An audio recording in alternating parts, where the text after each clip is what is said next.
Hey everyone, welcome back to my YouTube channel Pathshala. आज जो sonnet हम डिस्कस करने जा रहे हैं उसे जॉन मिल्टन ने 1658 में लिखा था। जॉन मिल्टन का लाइफ पीरियड 1608 से 1674 का था। जब मिल्टन अपनी मिडिल एज में थे तो उनकी आईसाइट वीक होने लगी और 1652 तक वह कम्प्लीटली ब्लाइंड हो गए। ब्लाइंड होने के बाद उन्होंने पोइट्री लिखने पर ध्यान दिया। उनके नोटेबल वर्क्स है पैराडाइज लोस्ट। मिल्टन एक प्योरिटन पोइट था। प्योरिटनिज्म मूवमेंट इंग्लैंड में 17th सेंचुरी में स्टार्ट हुई थी। यह एक रेडिकल मूवमेंट थी जो इंग्लैंड के चर्च के रिफॉर्मेशन के लिए स्टार्ट हुई थी। प्योरिटन्स पोइट्स ने पोइट्री में मेटाफर्स और पोइट्री में डेकोरेटिव वे को रिजेक्ट कर दिया था। बाइबल ने इन प्योरिटन्स की लाइफ्स में काफी इंपॉर्टेंट रोल प्ले किया था। फैमिलीज डेली चर्च जाती और डेली बाइबल पढ़ती। यह एक मेन रीजन था प्योरिटन राइटिंग का बाइबल और उसकी थीम्स पर बेस्ड होने का। प्योरिटन्स की राइटिंग्स रिलीजियस बिलीव्स पर होती थी और डायरेक्टली ऑन पॉइंट राइटिंग्स होती थी। वो बढ़ा चढ़ा कर लिखने के स्टाइल को अवॉइड करते थे जो उस समय यूरोप में काफी फेमस था। प्योरिटन्स की राइटिंग्स का मेन पर्सपेक्टिव क्रिश्चियन वैल्यूज को सिखाना था। वो इसमें बिलीव नहीं करते थे कि लिटरेचर एक एंटरटेनमेंट का सोर्स है, जिस कारण उन्होंने ड्रामा को डिसअप्रूव कर दिया था।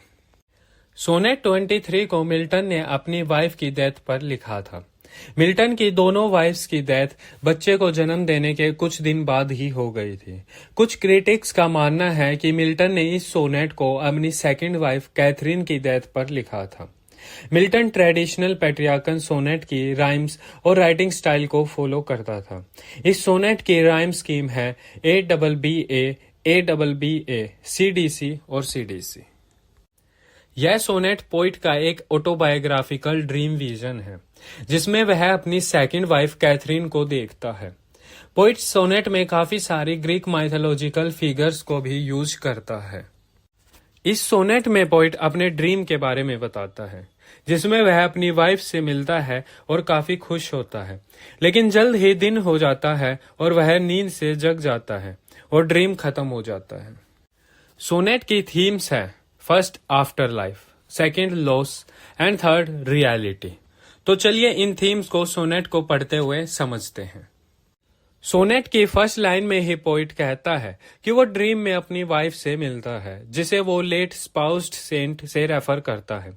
यहाँ पोइट यह बता रहा है कि कैथरीन एक गुड हार्टेड वुमेन थी और डेथ के बाद वह हेवन में है जहाँ से वो पोइट से मिलने आई है। पोइट अपनी वाइफ की प्रेजेंस से काफी खुश है। सोनेट के फर्स्ट क्वाड्रेंट में पोइट कैथरीन को एल्सिस्टिस से कंपेयर करता है।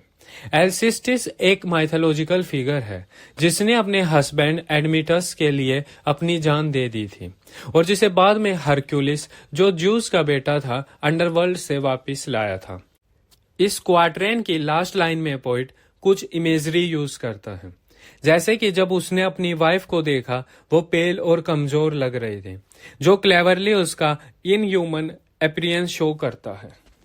आगे पोइट कहता है कि उसकी वाइफ स्पॉटलेस है, यानी उसकी बॉडी क्लीन है और उस पर कोई दाग धब्बे नहीं है। हिब्रू बाइबल के ओल्ड लॉ के अकॉर्डिंग जब वुमेन बच्चे को बर्थ देती है तो एक सेरेमनी होती है जिसमें वुमेन को अच्छे से वॉश करके प्योरीफाई किया जाता है। जैसा कि हमें ऑलरेडी पता है कि कैथरीन की डेथ मिल्टन और उसके बच्चे के जन्म के कुछ दिन बाद ही हो गई थी। मिल्टन सोनेट की 7th लाइन में कहता है कि वो उम्मीद करता है कि वो हेवन में अपनी वाइफ से मिलेगा। यहाँ Milton full site phrase use करता है। वो बता रहा है कि वो कैसे उससे मिलना चाहता है, क्योंकि लाइफ के इस टाइम पीरियड में उसकी आईसाइट जा चुकी थी, वो ब्लाइंड हो चुका था। मिल्टन अब ड्रीम में आगे देखता है कि वो हेवन चला गया है और वहां वो कैथरीन से मिलता है जिसने प्योर व्हाइट क्लोथ्स पहन रखे हैं, जो सिंबल है प्योरिटी, काइंडनेस और इनोसेंस का।